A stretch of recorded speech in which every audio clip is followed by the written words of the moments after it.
Christmas നൽകുന്ന സന്ദേശം എന്താണ്?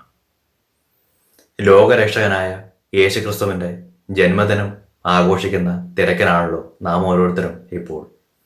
ഈ സമയങ്ങളിൽ നാം മനസ്സിലാക്കേണ്ട ഒരു പ്രധാനപ്പെട്ട കാര്യം ക്രിസ്തുമസ് നൽകുന്ന സന്ദേശം എന്താണ് എന്നാണ്.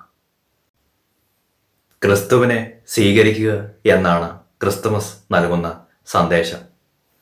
ഇനി ഇതെങ്ങനെ നമ്മുടെ ജീവിതത്തിൽ പ്രാവർത്തികമാക്കാം എന്ന് നോക്കാം. നമ്മുടെ ജീവിതത്തിൽ സ്വാഭാവികമായും ഉണ്ടാകുന്ന ഞാനെന്ന ഭാവം, അഹങ്കാരം, ധിക്കാരം, കോപം, മത്സരബുദ്ധി, അസൂയ തുടങ്ങിയവ ഒഴിവാക്കി വിനയപ്പെടുക. നാം ഓരോരുത്തരും ഏതവസ്ഥയിൽ അല്ലെങ്കിൽ ആരായിത്തീർന്നിരിക്കുന്നുവോ അവിടുന്ന് താഴെ വരാൻ ശ്രമിക്കുക. യേശുക്രിസ്തു ജനിക്കേണ്ടത് ഈ പറയുന്ന വീടുകളിലോ മാളുകളിലോ ആശുപത്രികളിലോ കടകളിലോ ഇരിക്കുന്ന മനുഷ്യനിർമ്മിത പുൽത്തൊട്ടിയിലല്ല. യേശു ക്രിസ്തു ജനിക്കേണ്ടത് നമ്മൾ ഓരോരുത്തരുടെയും മനസ്സിലാണ്. തിന്മ ഉപേക്ഷിച്ച് നന്മ സ്വീകരിക്കുക. നാം ഓരോരുത്തരുടെയും ഉള്ളിലുള്ള ഇരുട്ടിനെ ഒഴിവാക്കി യേശുക്രിസ്തു വന്ന വെളിച്ചത്തെ സ്വീകരിക്കുക. യേശുക്രിസ്തുവിൻ്റെ വചനങ്ങൾ ജീവിതത്തിൽ പ്രാവർത്തികമാക്കാൻ ശ്രമിക്കുക. അവൻ പറയുന്നത് പോലെ ചെയ്യുക.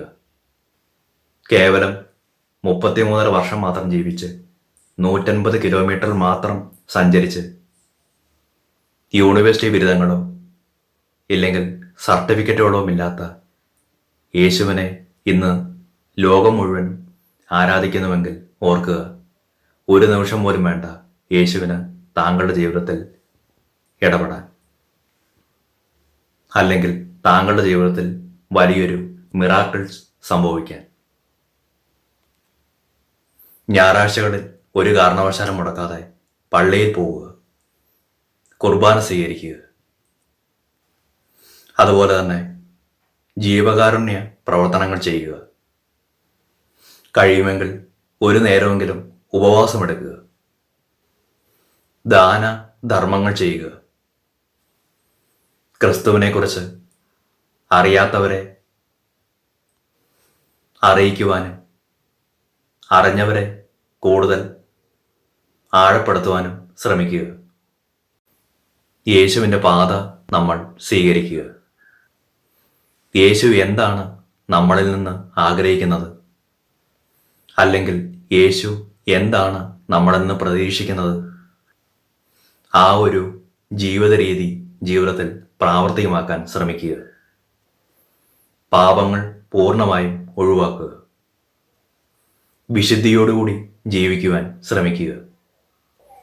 കാരണം വിശുദ്ധിയില്ലാതെ ആർക്കും കർത്താവിനെ ദർശിക്കാൻ സാധിക്കുകയില്ലെന്നാണല്ലോ ബൈബിളിൽ പറഞ്ഞിരിക്കുന്നത്. അതുപോലെ തന്നെ നിഷ്കളങ്ക മനസ്സിന് ഉടമയാകുക.